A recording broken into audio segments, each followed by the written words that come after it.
So good morning, everybody. Thank you for joining us this lovely and bright Monday morning. We're absolutely delighted to have so many people from the infrastructure sector and beyond join us for our webinar this morning. So the focus of today's session is how do we maintain the EDI focus during the COVID-19 pandemic? So how do we ensure that we keep it high on the agenda, high on the priority list when we have so much happening in our organisations? I'm absolutely delighted this morning to be joined by three panellists who are going to be sharing their experiences and their learnings of how to keep EDI high on the agenda.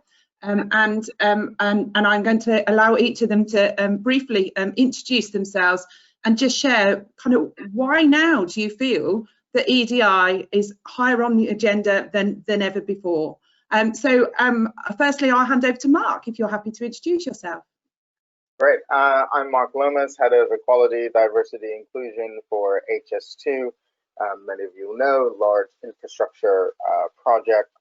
I think why it's really important for us and has done during this period is that we're now in the process of mobilizing really big construction main works contracts. And from a practical point of view, that means we have to be preparing to quickly scale up the size of our workforce over the next few months. And it's really critical that whilst doing that, we keep an eye on diversity, inclusion, and in a practical sense, one of the things that the sector has suffered from in the last few years has been skill gaps and sort of an aging workforce. With this COVID-19 situation, one of the things it has done is probably brought more capacity into the job market. So there are more people available at the moment. Infrastructure is an attractive sector because there's quite a lot of investment in various bits of infrastructure. So now is a really good opportunity during a moment of change to try and look and broaden that talent pool, and that's why the focus is the focus on D&I is still very important. That's brilliant, Mark. Thank you so much. And I know you're going to shortly share some of your experiences in terms of how you've made that happen at HS2 already. I'm also delighted to be joined by Maxine Wheldon, who's a HR Director for Major Projects at Balfour Beatty. So Maxine, if you'd like to do a quick intro as well, please. Thank you, Jenny. Hi, everybody. My name is Maxine Wheldon. I'm indeed HR Director for three parts of Balfour Beatty, namely the highways business, the major projects business. So delighted to be working with HS2 and also our infrastructure investments business as well. So why is ED&I important, particularly in times of the COVID crisis? I think, Jenny, from my perspective, it's quite easy in times of crisis to push ED&I to the sidelines. I think reflect back, if this had happened in Balfour Beatty 5 years ago, I think we may have been in that situation ourselves, but fortunately we're not. I actually think it's going to be one of the differentiators in how companies weather the storm. I think that inclusive leaders can hold teams together in a virtual environment. Those that aren't very inclusive, I think, will struggle to do so. I think they'll be the best at building connections amongst virtual teams. I also think that it can be a powerful driver of resilience. I think companies are going to have to be really resilient to get through the current crisis. Many we see in many sectors are going to struggle. And also, I think it's going to foster innovation and creativity.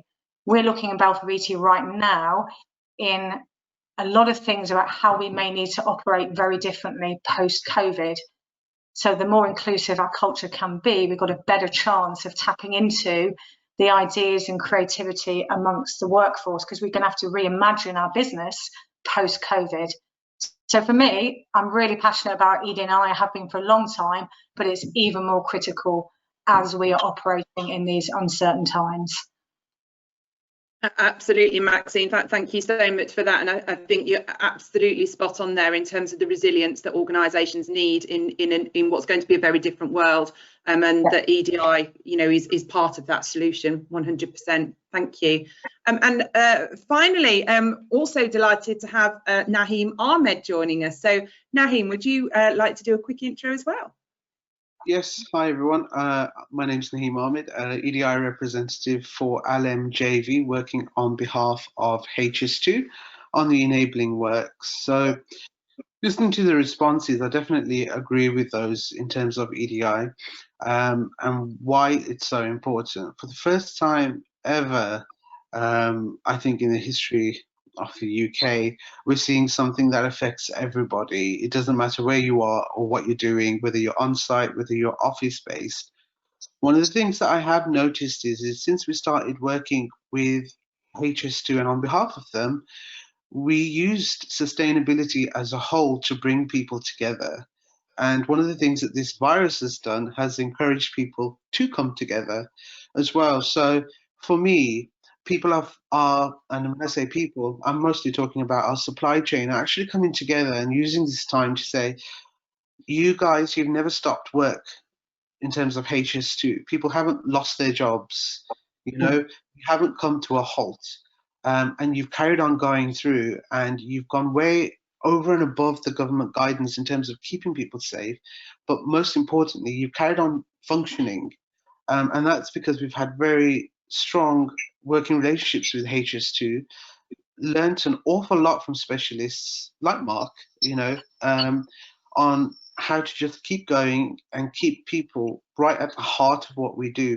So that's been a real success for us. So for me, I've been supporting a lot of the supply chain. LMJV have been doing exactly the same, using the time to help them write their policies and procedures like social value, but in a different light, you know, in light of COVID, in light of keeping people safe, and also relaxing things a little bit and saying we're working from home for a lot of us. It's okay when the kids run in. It's okay when the door knocks. You know, that sort of stuff. So it is a new way of working, but that's key. No one stopped. Yeah. Absolutely. I think there's some fantastic points that you've made there, and I think for me that whole thing about people coming together, people are connecting more than they have before. And so there's a significant opportunity there from an EDI perspective to build on that collaboration and that connectivity. So yeah, brilliant, and really looking forward to hearing more from all three of you. So before we dive in, just to say to those who have joined us today that you are able to ask questions. So on the right hand side of your screen you will see a panel, and there is a questions panel in there. So please do feel free to pop your questions in there, and we will do our very best to answer those as we go through the session today. We are due to be finishing up at about 12:30, just so that you're aware in terms of timescales. So, and we will certainly give some focus to questions towards the end of the session. So please feel free to take this opportunity to pick the brains of people who have got some fantastic experience in keeping EDI alive within the infrastructure sector. Excellent. Okay, so Mark, I'm going to kick off with you, if that's okay. So I think to say that HS2 and the infrastructure sector certainly has its challenges in terms of creating inclusive organisations. On top of that, you're an organisation that's permanently in a state of transformation. You're an organisation that's under a lot of public scrutiny as well. And on top of that now, obviously, like every organisation, you've had the impact of COVID-19, trying to manage the business continuity aspect. And as Naheem quite rightly said, it hasn't been a case of down tools. It's been a case of crack on, but in a very careful and safety conscious way. So throughout all of that, you've managed to achieve a major landmark from an EDI perspective, which is that you've achieved Clear Assured Gold standard, which is fantastic. So congratulations to you and the team. And not only just achieved gold standard overall, but actually you've achieved gold standard in all 4 areas of Clear Assured, which is not an easy feat, to say the least. So it'd be really brilliant to hear from you, Mark, about why is that so important to you to have achieved that Clear Assured landmark, and what are the key learnings that you would like to share with those people who've joined us today?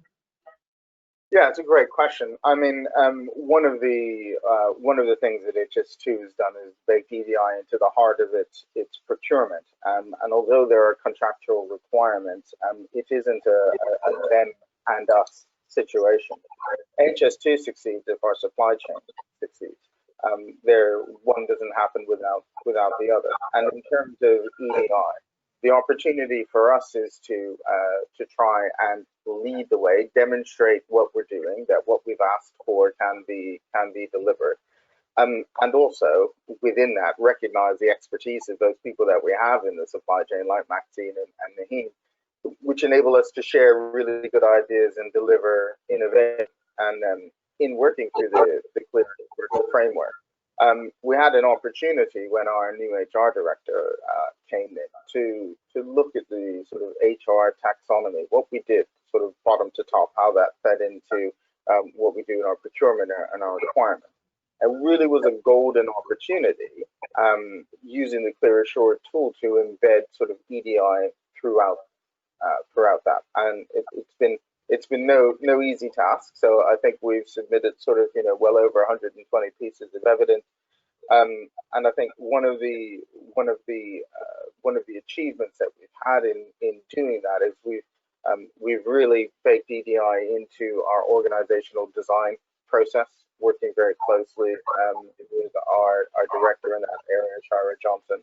HS2 is one of those organizations that change constantly, and therefore being able to embed EDI in chain, having a collaborative approach with the supply chain, and getting to the point where we are learning as much from them as they are benefiting from us trialing things and rolling them out, is going to sort of define our success. So in that way, it's been a fantastic journey, and diversity in supply chain has held steady from sort of a couple thousand people on the project to well over 100,000. The real challenge becomes when we get to our full ramp up, when there are sort of 30,000 people working on the project. So the next 18, 24 months is hugely exciting, but also challenging from an EDI point of view. Fantastic, Mark. Thank you so much for that. And I think the point around you can only be successful if your supply chain is successful is absolutely valid here.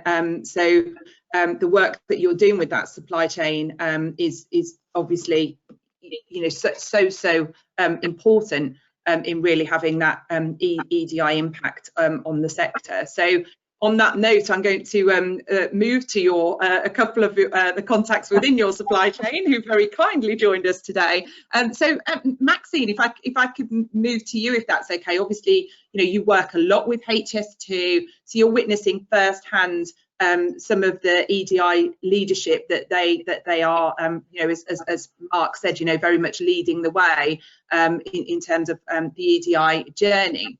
And you've obviously kept EDI high on the priority list at Balfour Beatty. You said, 5 years ago, with this kind of a crisis, that probably wouldn't have happened. And I think, that's a very honest reflection. So I guess I'm really interested. I know we talked before about the fact that, flexible working was something that you'd already kind of, started to embed and had kind of already proven the business case for before COVID-19 came along. But it'd be really interesting to hear what you'd like to share. What's made a difference for Balfour Beatty? Yeah, I mean, it'd be remiss of me to say we've embedded it, Jenny. I think that we're quite far from embedding flexible working into our business culture at the moment. But what we have done is pre-COVID, we started to think really seriously about what we'd need to do to have that culture. So we had an Inspiring Women conference. We held our first one in 2017, and we repeated it a year later. And what we did in that conference is we brought together about 100 people from all of our sites at various levels, predominantly women, who we knew were facing lack of inclusive behaviours at project level, gender stereotyping, barriers to career progression. And we wanted to get closer to really understand what those issues were and surface the issues and be honest about some of the things that prevent us moving forward as an industry. And in that conference, we learned a lot about some of the realities facing people, and clearly flexible working was one of the priority focus areas that emerged from that conference. So we basically convened 4 targeted focus groups, and one of them was looking in earnest at flexible working. I think COVID has proven the business case that people can work flexibly. It's a lot easier when people are in an office-based environment, quite frankly, when they're out on projects, working 42 hours a week in the main. I know HS2, you've kindly reduced those hours, which we're very grateful for. They're working against the backdrop of very challenging conditions. Some clients are not as enlightened as HS2 in terms of working flexibly. So some of our clients, Jenny, if we're not physically on the project, they won't pay for our time. So I think that's a challenge as an industry we've got to somehow overcome.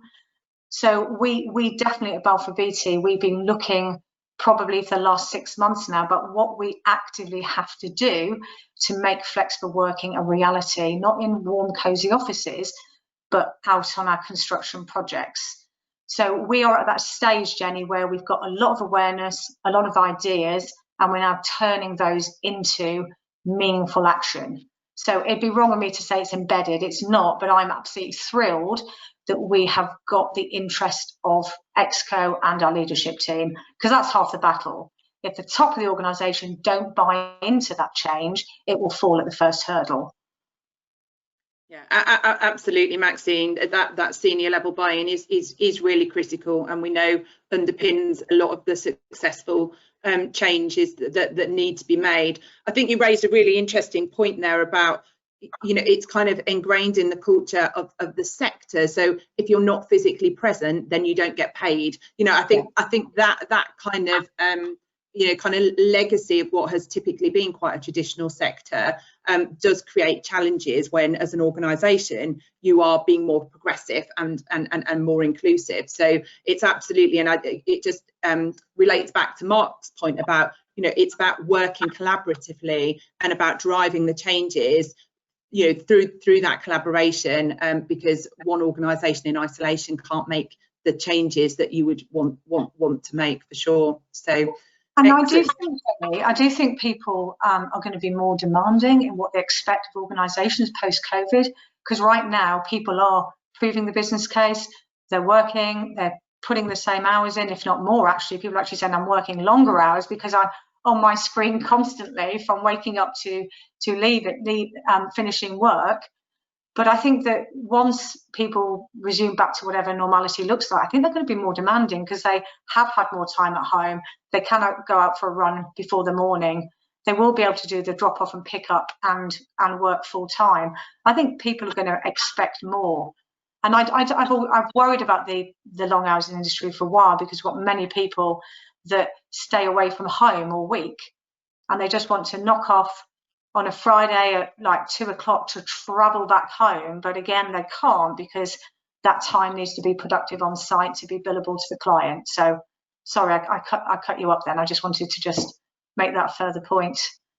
No, please don't apologise, Maxine. I think that's you know, an absolutely valid interruption and an absolutely valid point to make. I think it's really important that we recognise that, yes, people's expectations will change. I think we've all had conversations about, I'm not going back to how it used to be. So I think organisations need to be very kind of eyes open to that and really thinking about how do we move forwards and use this as a really positive opportunity. And there are so many opportunities from an EDI perspective within that you know, we can build on, for sure. So brilliant, thank you again. So Naheem, I know you also work very closely with HS2 as you touched on before, and you know, in a relatively short time as a joint venture organisation, kind of, you know, pulling together the infrastructures of 2 organisations, you've made some really impressive results from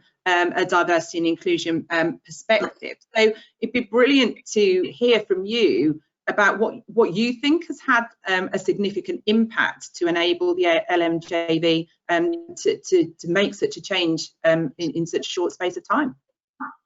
So I definitely agree with what Maxine said. One of the first things that I did was go and talk to the directors of our organisation and say this project is different. It's different because it's so clear in our contract how we're meant to work. So you need to listen to me because I need your backing. So I'm responsible, but you're accountable.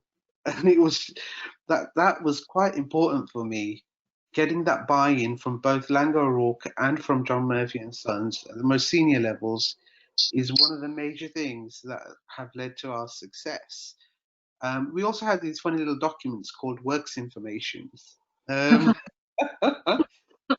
Works information for me are the formula to success, or the path to get you started. So it was really dissecting those and understanding them. Getting the hearts and minds piece was really, really important. So deciding, how am I going to roll this out to thousands of people, and just to get them to understand things like the Equality Act and what it is to be in a harmonious environment, and take them away from the pink and fluffy. So tapping into the supply chain and writing our requirements into all of our subcontracts, helping our supply chain, because compete for is a nightmare. And if you're an SME, you're going to look at it and think, oh my God, I don't understand this. So having things like coaches, as procurement coaches, was something that really helped our supply chain, and helping them on that journey and saying, hang on, if you don't score high on the procurement process, doesn't mean you're not able to work for us. It means we can actually help you on the journey to be able to work for us.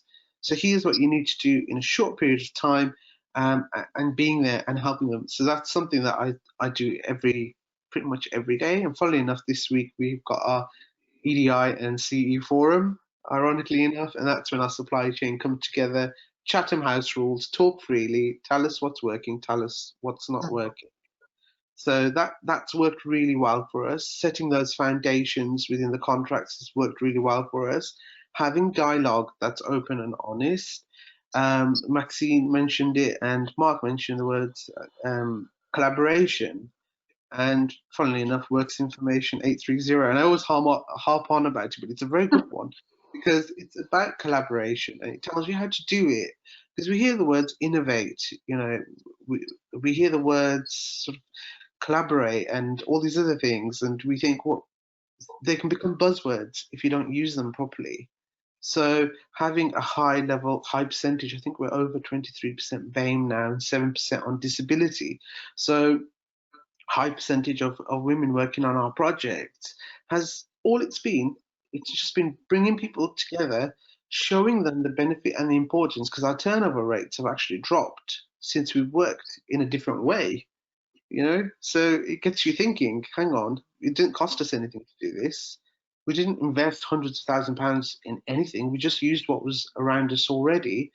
We teamed up with people like our HR teams, and they already got the message. So we were able to target underrepresented groups, and it was easier than we thought. That's the thing, you were no longer spending £3,000 on a hire from an agency. You just go to the market and the people are already there. We just weren't looking in the right place. So it's been a very positive journey, and I would say to people, innovation will be born naturally. We created our own traineeship for archaeology because there wasn't one in the UK. So myself, my colleague Naomi, Claire Brough, we sat down with the supplier, Mola Headland, and we wrote a traineeship, the first one of its kind. And 10 people got employed as a result, and there's still archaeologists today taken on by the supply chain, even though their work with HS2 is finished, and that's the legacy piece. It's really key for me that when we finish and we leave, that we leave a positive legacy. We made a difference. Absolutely. I think, firstly, I have to say, huge congratulations to you. Some of those statistics there are, phenomenal. They really are. And I don't think, the effort and commitment you've put in to achieve that, we certainly shouldn't underestimate that. So fantastic achievement by you and the team there. Again, you've touched on, winning over the hearts and minds being so key, which I know Maxine had touched on already. I'm a great believer in having the honest conversations, because if you don't start from a point of honesty, how can you move forwards? And clearly you've created that within your own organisation, but also with your supply chain as well. So again, extending that reach is just so important. And that whole piece around leaving a legacy, I think it's how we make this change last forever, how we make sure that this change is there for future generations, so that infrastructure in the future, hopefully, we don't need to be having these conversations. Hopefully it will be just, how it is. There won't be the barriers that historically have been in place. So some really, really fantastic points there from all of you. So thank you very much. We've had quite a few questions come through, so I'm going to jump to a couple of questions, if that's okay, and share what has been asked so far. So we have hi, great points raised so far. How do your organisations ensure that your suppliers and subcontractors understand the link between diversity and resilience, and make sure they take diversity and inclusion seriously? So Mark, do you want to pick up on that one? Yeah, sure. I'll give an answer, then I'll pass to others. I think particularly during COVID, one of the things that has come to light, particularly, is the link between diversity, well-being. We've seen that in the well-being surveys that we've done. And then if we look at the sector as a whole, where there are challenges around mental health, where there are challenges around well-being, but these are some of the areas that at a site level people respond to. The language of health and safety, well-being is well embedded at a site level. And I think it's one of the real challenges, but it's also one of the huge opportunities to leave that legacy. And I think if we do it really well, diversity and inclusion almost won't be a thing at a site level. We will be talking about inclusive health and safety practices, well-being. It will become part of how we take care of that workforce, changing working patterns, introducing things like flexible working. And particularly for us internally at HS2 Limited, I'll let the others talk about their supply chains. We have found during COVID a real link between people's appetite for diversity and inclusion, the well-being agenda. And it's kind of turned on the light bulb that actually these things are very much interlinked and have a big impact on employee engagement and productivity. And I think that getting far closer to being business case proved, put the stamp on it, is something that's going to encourage other organizations to follow. Yeah, thanks, Mark. I think, yeah, some brilliant points there. And Maxine, did you have anything you wanted to add to what Mark said? Very hard to add to what Mark has said, actually. I thought it was an excellent answer. One thing that we've been doing recently, particularly during COVID, Jenny, is we've been opening up all of our virtual learning webinars to the entirety of our supply chain. And look, we didn't do that previously. I think learning was very much at targeted groups. You'd have your learning for your senior managers, your middle managers, etc., etc. In a digitally enhanced virtual world, we've been opening up all of our learning across the supply chain. So including all the materials that we've done on neurodiversity, on well-being, on fitness for work, etc., etc. So I think, bizarrely, we've actually done more during COVID than we did historically on that inclusive piece across the supply chain. And what we did pre-COVID is working to educate the supply chain, because some smaller businesses really look, quite frankly, they do struggle with this agenda. They don't have the in-house capability or HR expertise to support them. So we've been doing a lot to educate our supply chain. The initiatives that we've introduced in Balfour Beatty, we're extending into theirs, and offering that support and guidance is probably the most that we've done, including our time, seeing them as an extension of our organisation. Yeah, absolutely. And I think we're seeing lots of organisations actually really invest in learning around EDI during this period of time, which is really, a really positive step. And and I know from our own experiences, we deliver a lot of face-to-face learning. We also deliver a lot of virtual learning and always have done. So it's quite easy for us to flip from face-to-face to virtual delivery for our clients. But what we did see, interestingly, was that the feedback and the particularly the scores around impact of the learning increased in a virtual environment. Yeah. So that's been a really interesting point. And take up is so much greater as well. Yeah, absolutely. So I think there's some great lessons for organisations there about, you know, it doesn't necessarily have to be, you know, kind of e-learning, it doesn't necessarily have to be digital learning, although that absolutely has its place. But, you know, virtual workshops are so incredibly effective.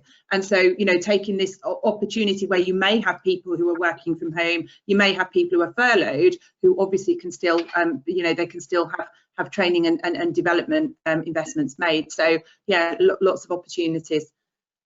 Naheem, did you want to add anything before we move on? For me, the keyword from ED&I is inclusion. So when you have a lot of site operatives, some of whom, you know, work quite far away from their sites, it's making sure they don't feel isolated. So we've used our cultural coaches to make sure when they're delivering the online message and that online induction, that the people that they're delivering that induction to know who's who. So we have little videos of each of us talking about our roles. And in the ordinary world, pre-COVID, I'd go out on site and I'd meet operatives face to face. So do that now through the suppliers directly. And I'm a great believer in being as direct as possible when it comes to communication, no intermediaries, and just keeping that going, that dialogue going, that mental health piece going, and involving the supply chain in what we're doing as parent companies. Maxine, we're in a similar position with you when it comes to flexible working and your contractual changes to a contract, so you can do that, or agile working, whereby, you know, you can start a little bit earlier, finish a little bit earlier, those sorts of things. The thing that I noticed here, and which we've encouraged, is because COVID hit and we responded, our policies and our procedures and our systems and our processes were too slow and wouldn't keep up. So the people at the front lines and our HR people and our managers just took the decision in terms of putting the person at the heart of the decision and what was best for them. And it worked. And it showed both parent companies that actually we're quite clunky.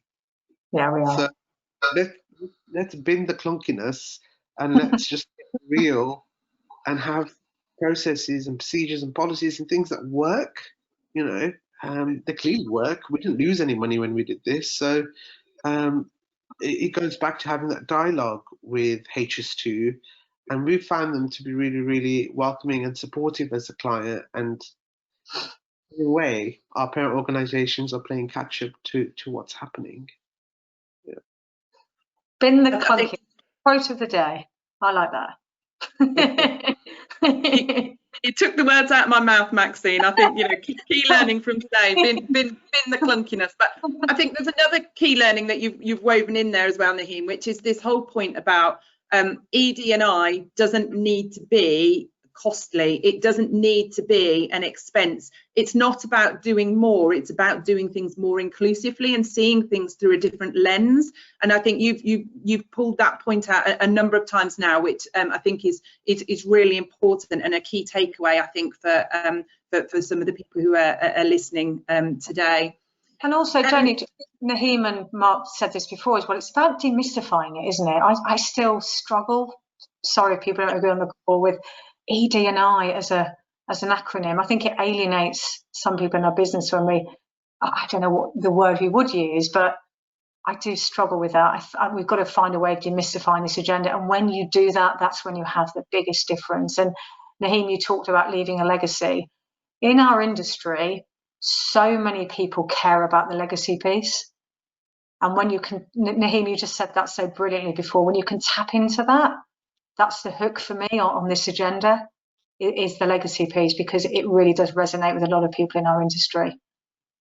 The talent pools are there, and historically, I think a lot of organizations wanted to go through traditional routes and red brick universities, but there's some real talent out there and they're screaming to be given a chance. So it wasn't a case of I get a bit emotional for this stuff. It wasn't a case of us trying to find talent or struggling to find it. It was on the doorstep.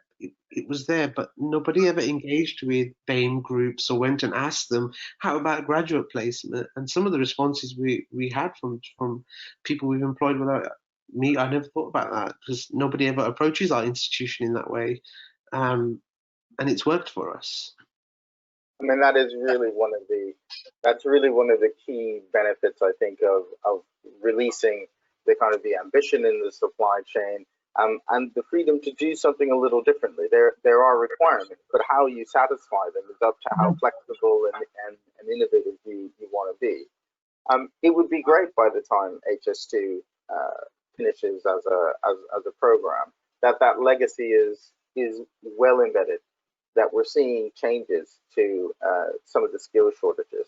We're seeing groups wanting to come into construction infrastructure that haven't been there before, and kind of we've managed to turn around that 20-year trend. Yes, it's going to be difficult. Yes, there are challenges, but like Naheem says, there are loads of people who want access to good employment opportunities with career progression.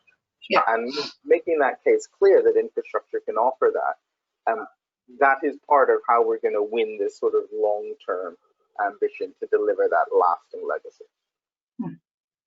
Absolutely, absolutely. And I'm conscious that all three organisations that are represented on the panel are kind of facing pretty significant recruitment programmes moving forward. So do you think that the changes that COVID has brought have made it easier to attract more diverse talent, or do you think that it's going to prove more of a challenge moving forwards? And Maxine, perhaps I'll start with you. Yeah. Wow. Is recruitment ever going to be easier? I know, because our industry goes through cycles, doesn't it? And it's for whatever cycle we've been in, it's always been challenging. And it'd be quite easy to say there's going to be a wider resource pool because of the collapse of some industries. We can tap into a broader talent base. But I think we as an industry, I don't know whether you agree, Mark and Naheem, we are a bit guilty of recycling resource. A lot of people hire people based on their trusted networks. And I get why, Jenny, because when you've got to mobilise a project quickly, and often in our industry, the point of winning the bid or securing the bid to then mobilising the contract is really tight. You don't often have that great amount of thinking time. You tap quickly into your networks because you need people on the ground quickly who you know can deliver. But that can act against diversity and inclusion.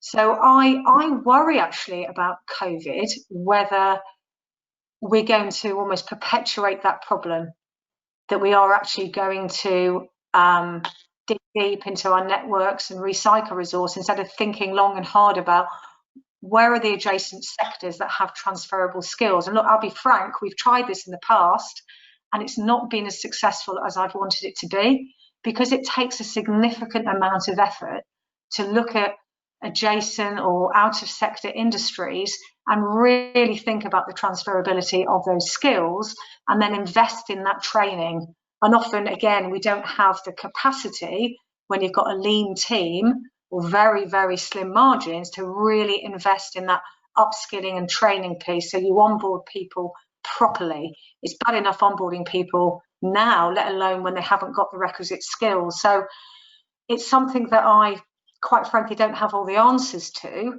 but I think we've got to somehow find that bandwidth, that extra capacity to do this properly, Jenny, and collaborate and do it instead of all the contractors trying to solve it individually and then wasting resource and effort. So I don't know if I've answered the question. Actually, that's probably a bit more of me just a street consciousness.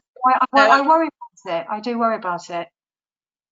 Yeah. I think you've answered it very honestly, and I can absolutely recognise what you're saying there, and I think you're absolutely right. And I guess one of the things I know that I know you've been looking at Balfour, and certainly Mark, I know you've done a lot of work on at HS2, is around inclusive job design. So right at the start of that process, how do you take the barriers out that are typically there when you're asking for, you know, a very traditional list of skills and experience? So I don't know, Mark, do you want to pick up on that point? Yeah, I mean, I think it's you know, I often talk about sort of why organizations lose diversity through that recruitment process, as sort of the process of death by a thousand cuts. You know, I think very rarely, at least overtly, do you have someone say, well, I don't want to employ this type of person. Very rarely do you hear that kind of overtly. But when you look at each stage of the process, you know, how it's been advertised, how you're describing the skills you need, and how you're assessing the skills you need, and frankly, the competence of the people doing the assessment, the onboarding process at each of these stages. If you don't take a rigorous approach to it, you end up with subjectivity, number one. And you therefore recycle your talent pool. And the one thing I think that every recruiter will tell you is when there's nothing definitive or nothing objective they can sort of pinpoint, they will default to the things that they know. They will default to sector experience, you know, worked within the infrastructure sector, the number of years doing a type of job, or in some cases, which organizations you've worked with, because the brand and size of organization you work with must say something about your quality and skill as a person. So I think there's that challenge in job design. And frankly, I don't think a lot of organizations do it well. I'm reminded of a good example from one of our supply chains. Where they were looking for sort of traffic marshals, and we're having difficulty recruiting against that specification, especially around diversity. So they changed it, and they were sort of they changed it. Community marshals changed a bit of the language, changed a tiny bit of the focus, and all of a sudden, those sort of diversity and recruitment problems went away. And I think shifting that thinking. Really very, very important. It takes a little bit of hard work at the beginning, but the results when you just change your method of thinking, decision making, deliberately, is so very powerful. But so many organizations are stuck in the same process, which is never delivered anything different. And I think that's where, you know, some of our supply chain has been really creative and innovative with what they've done, and it's delivered they've delivered some great results. Yeah, absolutely, Mark. I think that whole thing, you know, that really resonates about, you know, if you've worked for the right brand with the right job title, then you must be, you know, the best person for this job. I think, you know, busting that myth is just is so critical. So. Naheem, you talked earlier about some of the fantastic work that you've done in kind of reaching out and connecting with different groups of people who wouldn't traditionally have joined you know, your type of organisation. Can you share a little bit more about how you did that and what opportunities perhaps, you know, post COVID-19 that might bring for you? Yes, yeah, I will. But I also talk about what people are doing right now, as you were talking and your question, which is people are stop, look, listen. You know, before we used to cross the road, that's what our parents would say to us. It's what people are doing right now. They're stopping, they're looking around, and they're listening. They're seeing what opportunities are out there. So, and Maxine was talking earlier on about balancing. So I'm coming on to the point now that you just asked. We should balancing business needs and the need to pretty much mobilize, you know, fairly quickly, and having operatives and a resource pool there. So one of the things we've had over probably close to about 700 ex-offenders on ROTL come out and work as operatives, ground operatives for us, deforestation, devegetation. But many people don't know, our cultural coaches have actually gone into places like H&P, Oakwood and Brinsford, and gone into the prisons and delivered what is HS2, what are the opportunities. And people have actually done this CSCS training when they've been in the prisons and received our induction. So when they're coming out through the gate, they pick up their card and then they're taken on by us. Women in Construction is another really good organisation that we worked with. Just giving people an opportunity, whether it's employed or an apprenticeship or an industrial placement, because they don't know what they want to do yet. So Jericho Foundation, again, suited for success. There's so many good projects out there that are happy to supply you with labour, and it can, in many cases, be reactive, because when you need a job and you need to feed yourself, you will take any opportunity you can get. But it's important, for me anyway, that when they're coming to us, they know that they're coming to reputable parent organisations, and it goes and it loops back to that legacy piece, that when they finish, we don't just bin them off and say the project's done. We actually go back to what Maxine said, recycle and reuse these people that are new to the industry. I came from retail, and one of the first things I was told was, don't go and work in construction, they're not kind to our people. You know, and now I can turn around and say, actually, it's been fine. Yeah, I agree with you. We don't do ourselves credit as an industry sometimes, do we? I think that we create amazing career opportunities, Jenny. I never thought I'd be in Balfour Beatty for 24 years, but it's because of you're surrounded by brilliant minds, brilliant people, and you just learn so much.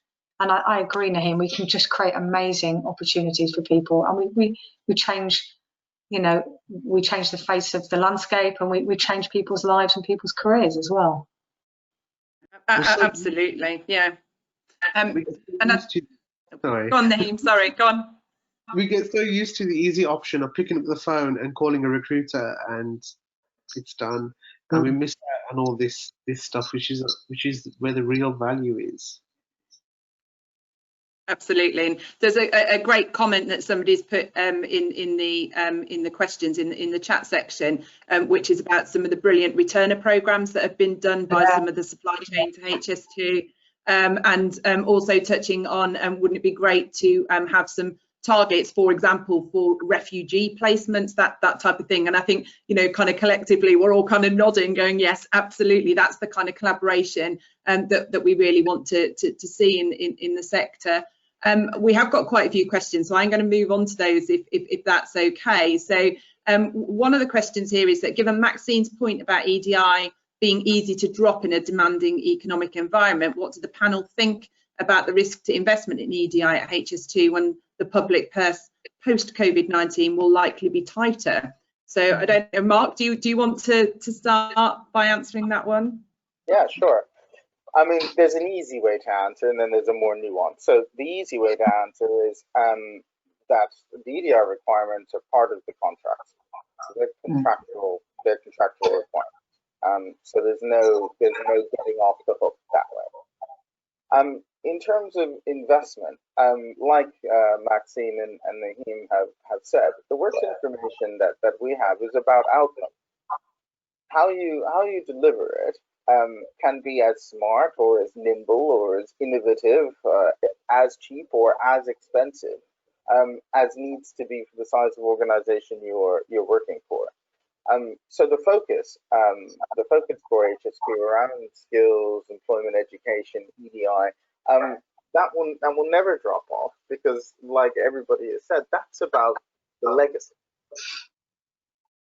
And that's about delivering the project well. It's baked into our strategic outcomes, etc. So I think, to wrap up my answer, I'll give it twofold. Number one, there will be no drop off in the focus, because that's about the legacy. The second is our contractual requirements are about delivering what's good and delivering to the legacy of the project, not necessarily about the amount of money you spend doing it.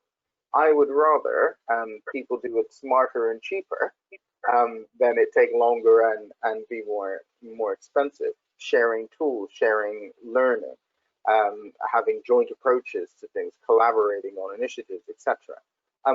All these things don't necessarily take a lot of investment. It's probably a lot of thought up front, and then work with others to implement them and measure them effectively. but the size of your wallet has no correlation to the size of your outcome. That's fantastic point. Very, very well made there, Mark. So, Naheem, do you want to add anything to what Mark said? Yes, always. Just to reinforce the message, and I want to make it very real for people, because I think it's important to give confidence. So recently I was adding up our social value and what we've done up until this point, and one of the things we tap into the Sustainability Supply Chain School for a lot of training, and I added up literally like a tally, so I'm not very good on Excel, so adding it all up and then tapping it all into Excel.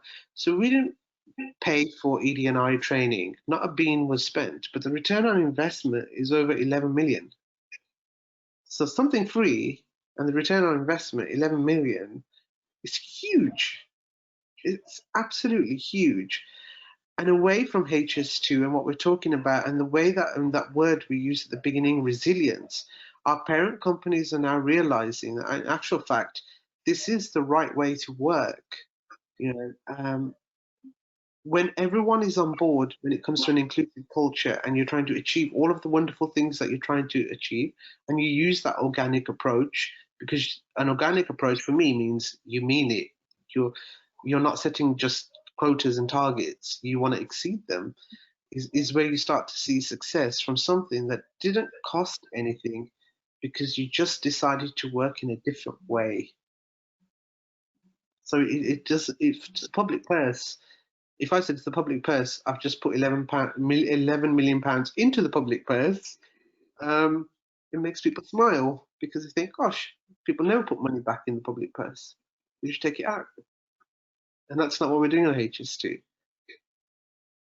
I think that's brilliant, and to be able to demonstrate that ROI is so impressive there, Naheem. And you know, as you say, that that authenticity about the inclusion journey is absolutely critical. So, Maxine, is there anything else you wanted to add on that point? Nothing to add, Jenny, that hasn't been said already. Great, thank you. There's another question here that's around.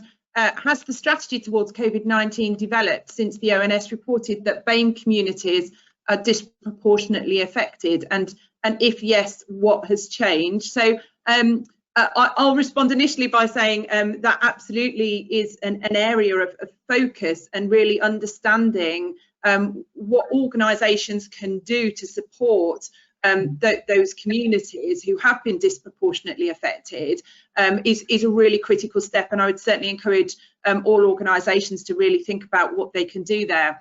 We're at the Clear Company running a webinar on the 28th of May, which is a week Thursday, I think.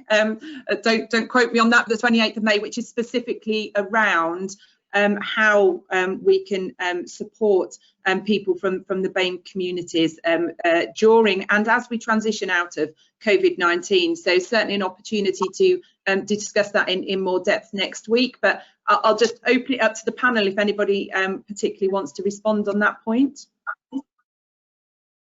I'll say something very quick. I mean, it's a very good point. From an HS2 perspective, I wouldn't say there's anything very specific that we've done targeting BAME communities following sort of the disproportionate impacts that have come out of COVID. But some of the work that we do it is aimed at reducing disproportionate outcomes for BAME communities, particularly around the sort of the recruitment and the resourcing that we see across the sector, and we've certainly trialed a number of different approaches to that in order to remove some of those impacts, particularly at shortlisting, and had fantastic success with that. But also, as we move into some of the real challenges going forward, sort of at a site level, our sort of approach to inclusive health and safety looks at that link between inclusion, health, safety, well-being, and looks at what we'll need to do across the project over the next few years as we gear up to main work. As we come out of COVID and we understand more about the skills available for us when we're gearing up, and we understand more about the time frames of recruitment, then I can probably come back to you in 6 months and say, okay, here's what we were able to deliver in particular communities coming out of the back of COVID. Absolutely, Mark. Thank you. I think that's a fantastic response. Maxine, Naheem, did you want to add anything there? I think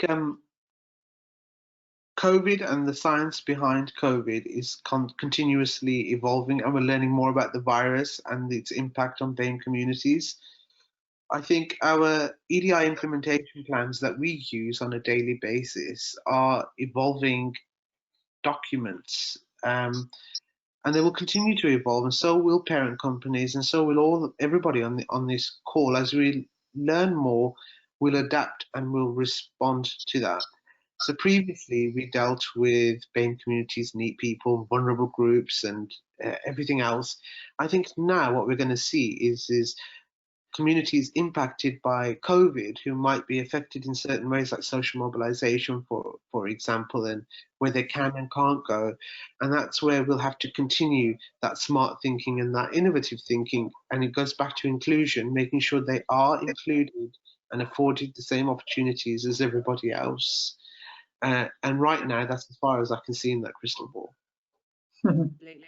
I think it's, inclusion is always about treating people as the unique individuals that they are. And I can see we're running out of time, but we've got quite a few questions that we will respond to offline. So please don't worry if you've asked a question that we've not responded to. But one of them was about, again, the evidence is there that women are typically stepping up with the increased responsibilities of childcare during COVID-19. And how is this an opportunity to try and level the playing field a little bit? And I think we've talked about flexible working to an extent, but I think that's an absolutely valid point. And the one that I just wanted to just touch on as well, which I thought was a really great point to make, is that when we talk about EDI, we should also discuss the physical inclusion of the world in terms of inclusive design. And I think ultimately, that's what having an inclusive workforce brings. A diverse workforce will bring that inclusive design to the forefront. But that could be a topic for a whole other webinar. Maybe that's one that we'll consider, because I think that's an absolutely fantastic point to make, and a really great conversation to have. So I'm just going to ask each of you if you've got any kind of final closing comments in the last couple of minutes. So Maxine, anything you'd like to say to finish up? One, thanks for hosting the webinar, and look, Naheem and Mark, I've learned lots from listening to both of you, so thank you, you've been great. My final reflection is really, through this crisis, we know, from my perspective in the teams that I work with and from what I've seen, we've got a greater insight into people's personal lives than ever before, with cats crawling on keyboards and toddlers climbing over people. Particularly in my case, every leadership team meeting I attend, I've got my 3-year-old jumping all over me. And we see people's houses and their children and their husbands, their wives, their friends, well, not friends, sorry, not supposed to be breaking social distancing rules. So how do we continue that? Will we lose it, or will we find a way of bottling some of that acceptance and harnessing it? Because from what I've just seen a different energy in the meetings that I've attended, and a much more of a human side to some of the leaders that I've worked with. And it's almost like we've been united in this common crisis. And I just really hope that we can continue that. And I've been thinking about how we may maintain that post-COVID, because it's been really refreshing. And it is, as you said, it's about respecting difference and embracing individuality. Absolutely, Maxine. Thank you. Naheem, is there anything you'd like to say in kind of final comments? My only one thing would be connectivity. Just remember to connect with people. And one of the things, it's a challenge to you all, go through your phone distribution list, your work one, not your personal one, and look at it. And there might be somebody you've never spoke to before. Just pick up the phone and see how they're doing. Just that makes a huge difference. I think that's a brilliant idea, Naheem. I really like that. And Mark, anything finally from you? I think my final reflection would be when when the sort of crisis hit, many organizations were sort of caught cold. The case for flexible work and agile working is still kind of up in the air. And I think my reflection would be that we've been able to adapt and change quickly because we had to. And for many organizations, they've been able to do that effectively. Picking up on what Maxine said, it's how we continue that. So I think in the inclusion space, we don't really need to be bothered, I don't think, too much about, well, this is too hard to do. I think what we discovered is we can make changes, we can make them quickly when we have to. So let's build on that and keep that momentum going. You don't have to spend more, you just have to think differently. Absolutely. Again, another fantastic point there. So we've come to the end of our time. We could have talked about this all day long, no doubt, but we've covered some really interesting areas of discussion. I think there's been, some fantastic tips and information shared there about how each of you have progressed that inclusion journey within your own organisation. So a huge thank you from me to Maxine, Mark and to Naheem for bringing yourselves along today and genuinely sharing kind of the highs and lows of your inclusion journeys. So yeah, huge thank you for you taking the time out to share your experiences. And anybody who wants to know more about Clear Assured and how that can support your inclusion journey, then please do make contact. We'd be more than happy to talk to you about that. And yeah, we've slightly run over, so our apologies on that, but there was a lot to cover, but we will leave it there. So thank you all very much and have a great day. Bye. Lovely. Thanks a lot. Bye.